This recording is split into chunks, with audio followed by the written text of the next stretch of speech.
Assalamualaikum warahmatullahi wabarakatuh, Pak Mansur. Waalaikumsalam warahmatullahi wabarakatuh. Pak Ferry, apa kabar? Alhamdulillah baik. Bagaimana dengan Pak Mansur kabarnya? Alhamdulillah baik juga. Gini Pak Mansur ya, sebelum kita melakukan coaching, sebagai awal saya akan menanyakan beberapa pertanyaan dulu ke Pak Mansur. Ya. Pertama, saya akan melakukan rubrik penilaian kita hari ini. Baik, Pak Mansur, pada coaching kita kali ini, coach dan coachee akan saya amati dan saya nilai sesuai dengan rubrik penilaian. Apakah yang Pak Mansur siapkan ini apakah sudah sesuai dengan alur tirta apa belum?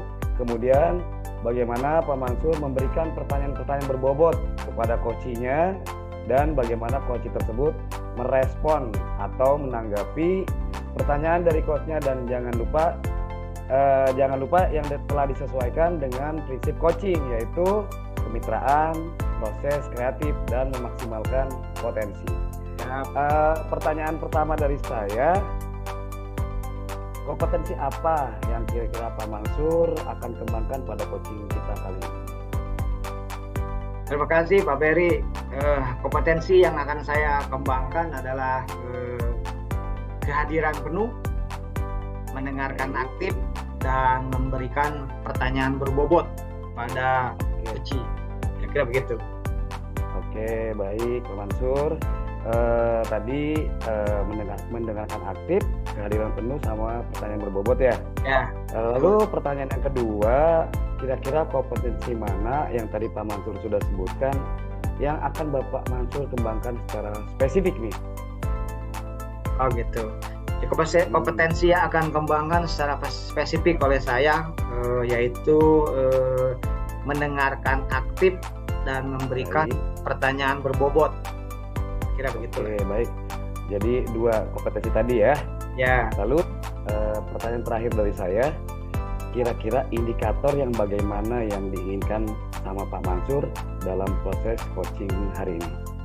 Ya, yang saya inginkan adalah saya ini bisa menemukan solusi dari permasalahan yang permasalahan dia, gitu ya, permasalahan dia, kemudian melakukan langkah-langkah dan mengatasi permasalahan. Jadi saya ingin itu coach saya itu menggali potensi yang ada dalam dirinya, kira begitu.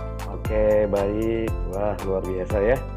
Baik, Pak Mansur, demikian praobservasi kita kali ini. Silakan Pak Mansur melakukan coachingnya dengan coachee Pak Mansur. Terima kasih Pak Ferry, terima kasih. Sama-sama Pak Mansur.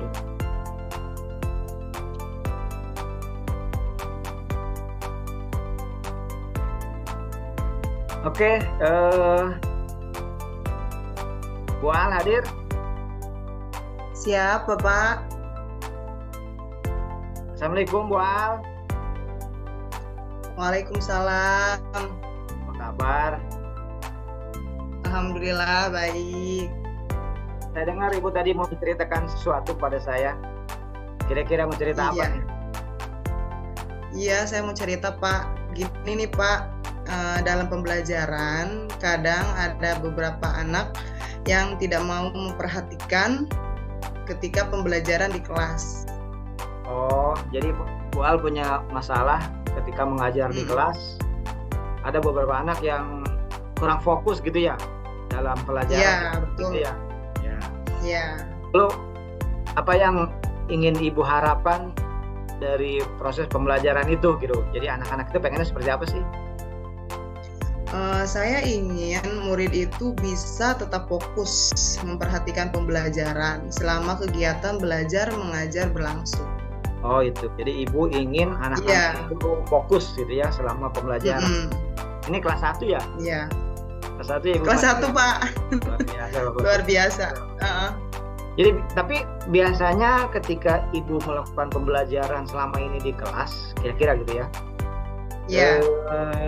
Biasanya apa sih yang menurut Ibu bisa Ibu lakukan agar anak-anak itu misalnya bisa diam, bisa konsentrasi gitu? Pertama Ibu melakukan apa? Biasanya saya melakukan kegiatan tepuk konsentrasi Pak.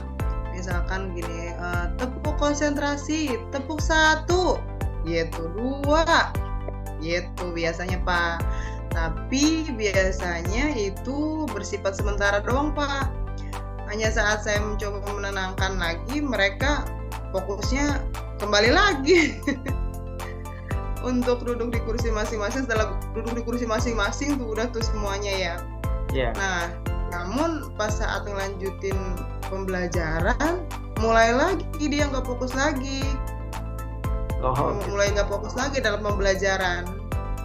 padahal cara itu sudah pertama efektif ya. Jadi tepuk itu sudah efektif. Iya, menurut saya Anak-anak efektif. dari mulai dari rame kemudian menjadi diam gitu ya pada hari itu ya. Iya. Tapi lama-lama ibu menerangkan balik lagi ke semula gitu. Gitu kira-kira begitu ya. Iya, betul Pak. Nah biasanya anak itu tidak fokus atau kembali rame itu dalam hal apa sih Bu? Contohnya gitu. Nah, iya, jadi misalnya gini Pak, saat saya sedang melanjutkan materi, ada anak yang berulah gitu, isengin temennya gitu Pak, ajak berbicara temennya, pada akhirnya malah saling berbicara gitu Pak. Oh iya. Kira-kira begitu ya. Jadi Iya, Pak. biasanya setelah ibu menerangkan kembali, anak-anak kembali tidak fokus, kira-kira begitu ya. Iya. Lalu berarti ada yang harus diperbaiki nih, kayaknya ya dalam Iya.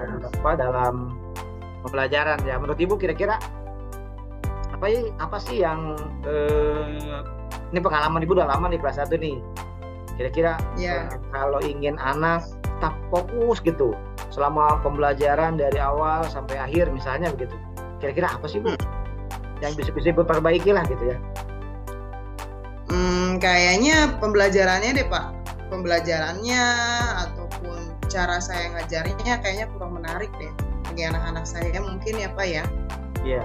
Karena kan kelas 1 mungkin ya. Oh jadi, nah itu salah satu. Jadi kelas 1 itu biasanya jenuh gitu ya kali ya gitu. Jadi kurang menarik gitu ya. Iya. Nah agar dalam pembelajaran itu menarik, agar anak itu menarik dan pembelajaran itu kira-kira nanti apa sih yang ibu lakukan? Karena pengalaman saya rata-rata kelas 1 itu biasanya membutuhkan contoh pembelajaran yang real atau nyata. Jadi pembelajaran mungkin bisa dilakukan dengan media yang menarik atau media yang ada dalam lingkungan mereka dan yang paling mudah mungkin ya yang mereka dapatkan. Oh gitu. Jadi pengalaman ibu itu biasanya begitu ya, anak-anak itu kurang fokus itu karena kurang menarik pembelajarannya begitu ya, kira-kira begitu ya. Lalu Iya. bagaimana sih biar anak itu menarik gitu pembelajarannya, kira-kira begitu. Bagaimana biar menarik gitu? Biar menarik pembelajarannya tadi, bagaimana tadi? Iya, jadi membawa ke situasi yang nyata mungkin pakai media yang ada dalam lingkungan mereka yang paling mudah mereka dapatkan gitu kali Pak. Oh gitu. Nah berarti sudah ketemu nih poinnya ya. Jadi anak-anak itu biasanya bisa fokus ketika ibu ajak pada pembelajaran yang menarik gitu kira-kira ya. Iya. Lalu, nah nanti rencana ke depan nih biar pembelajaran yang jadi menarik itu bagaimana sih yang bisa lakukan?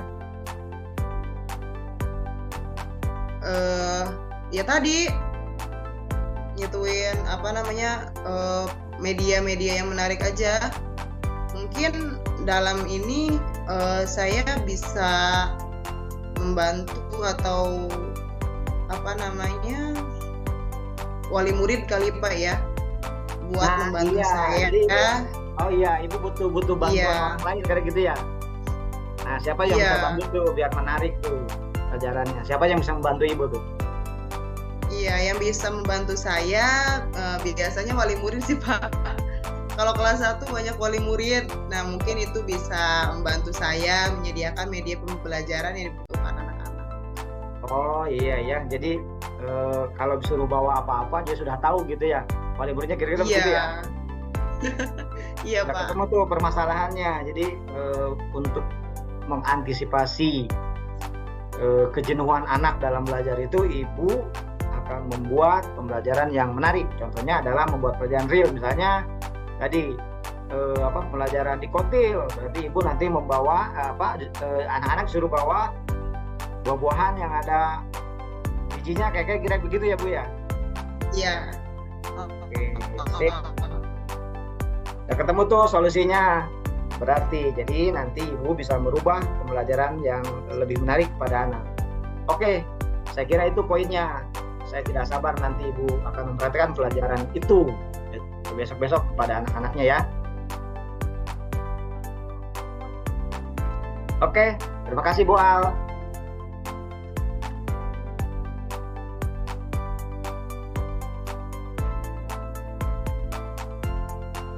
Oke. Assalamualaikum Pak Mansur. Waalaikumsalam Pak Ferry. Kayaknya udah beres tuh, Bu Al tuh. Permasalahannya udah beres tuh. Iya, alhamdulillah ya. Tadi Pak Mansur sudah melaksanakan coaching ya dengan Ibu Al-Adawiyah ya terkait anak-anak yang tidak mau memperhatikan belajar dalam kelas. Begitu ya Pak Mansur ya? Betul, kira-kira begitu. Nah, selanjutnya jadi sebelum penutupan Pak Mansur, saya akan menanyakan beberapa pertanyaan ke Pak Mansur di pasca observasi ini. Yang pertama, apa saja yang sudah Pak Mansur lakukan pada saat melakukan coaching terkait indikator ketercapaian yang Bapak Mansur inginkan? Ya, pada saat coaching tadi saya sudah melakukan beberapa alur tirta lah bahasanya begitu ya. Jadi skemanya sudah sesuai, seperti menanyakan tujuan, identifikasi, rencana aksi, dan tanggung jawab. Sehingga alur tersebut sudah bisa menggali potensi yang dia miliki sendiri untuk menceritakan permasalahannya dan menemukan solusinya. Saya lihat gitu ya. Ya. Jadi sudah sesuai dengan alur tirta ya. Dengan permasalahan tadi coachingnya Pak Mansur, Bu Al-Adawiyah. Ternyata Bu Al ini sudah menemukan solusi dari permasalahannya Bu Al itu ya. Iya. Oke, Pak Mansur, menurut saya tadi saya perhatikan, saya catat, saya amati sebagai observer di sini Bapak Mansur sudah melakukan coaching tadi berjalan baik dan juga alur tirtanya sudah terlihat. Bapak Mansur sudah berusaha menggali dengan memberikan pertanyaan-pertanyaan kepada coach sehingga coach bisa menemukan solusi dari permasalahannya. Dan coaching tadi sudah sesuai dengan prinsip-prinsip coaching. Pertanyaan terakhir dari saya Pak Mansur sebelum kita sudahi pasca observasi kali ini, kira-kira nih kompetensi apa yang akan Pak Mansur tingkatkan lagi dari hasil coaching yang tadi sudah dilakukan? Ya, saya merasa bahwa kompetensi yang ingin saya terus lakukan, terus upayakan adalah terus dikembangkan lagi supaya proses alur tirta ini berjalan dengan baik. Artinya memang perlu latihan lah, perlu lebih latihan lagi supaya alur tirta ini berjalan sesuai dengan yang kita harapkan. Gitu. Jadi kita bisa menggali potensi yang pada kunci lah. Luar biasa. Oke, Bapak Mansur, semoga kedepannya kita dapat melakukan coaching lagi dengan lebih baik. Demikian observasi kita kali ini, semoga bermanfaat bagi kita ya. Saya tutup. Assalamualaikum warahmatullahi wabarakatuh. Waalaikumsalam warahmatullahi wabarakatuh. Terima kasih Pak Mansur, Bu Al-Adawiyah. Sama-sama. Oke, sama-sama. Mangga, bye.